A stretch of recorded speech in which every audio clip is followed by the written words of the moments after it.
For this week 4 in this concept video series, I'm going to put it all together for you with one comprehensive review problem. And the problem is going to be Lopez Delivery Service Company. And they have the following chart of accounts. Remember we talked about a chart of accounts. Cash, account number 100. Accounts receivable, account number 103. Supplies on hand, account 107. So you see the assets are 100s. Now the liabilities, 200s. The equity, 300s. Dividends. Revenue, 400. Account numbers 500 are reserved for expenses. And 600 we set up for income summary. So that's how a business puts together its chart of accounts. Now, I have already set up the ledger with those account titles and account numbers. Next, we look at the post-closing trial balance as of May 31st. That's the close of business, May 31st. This is post-closing. So they've closed out the revenue accounts and the expense accounts are all zero. That's why they're not listed here, because they have no balances. What is listed here are the asset accounts, down to here, the liability accounts, and the equity accounts. Now they're listed, doesn't matter in what order, but they're usually listed in the order of the numbers in the account. Cash has a debit balance of $80,000. Accounts receivable 30. Supplies, so on. Buildings 320, less accumulated depreciation. Trucks 80,000, less accumulated depreciation. Accounts payable, credit balance, capital stock credit, retained earnings credit. Total debits equal to total credits. So now we can start June 1st.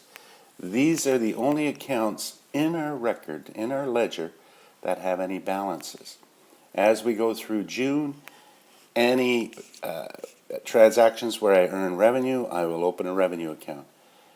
And when transactions that incur expenses, I will open then an expense account.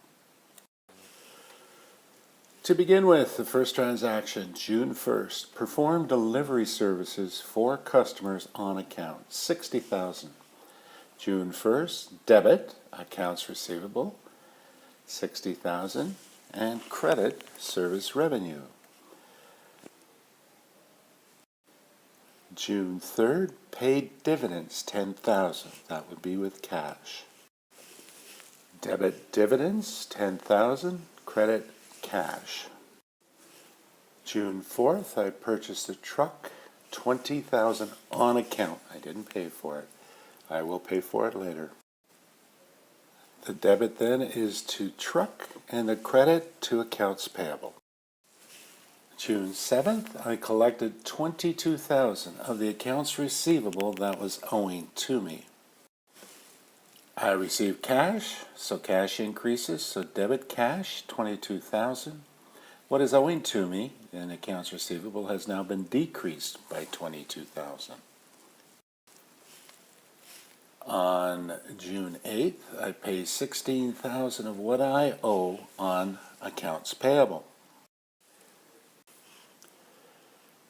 Therefore, debit accounts payable, $16,000, and credit cash, $16,000. Now, on the 11th, I purchased $4,000 of supplies on account.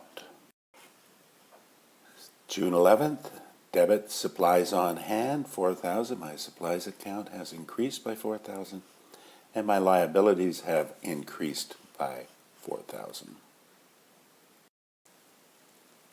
June 17th, performed delivery services for cash, $32,000.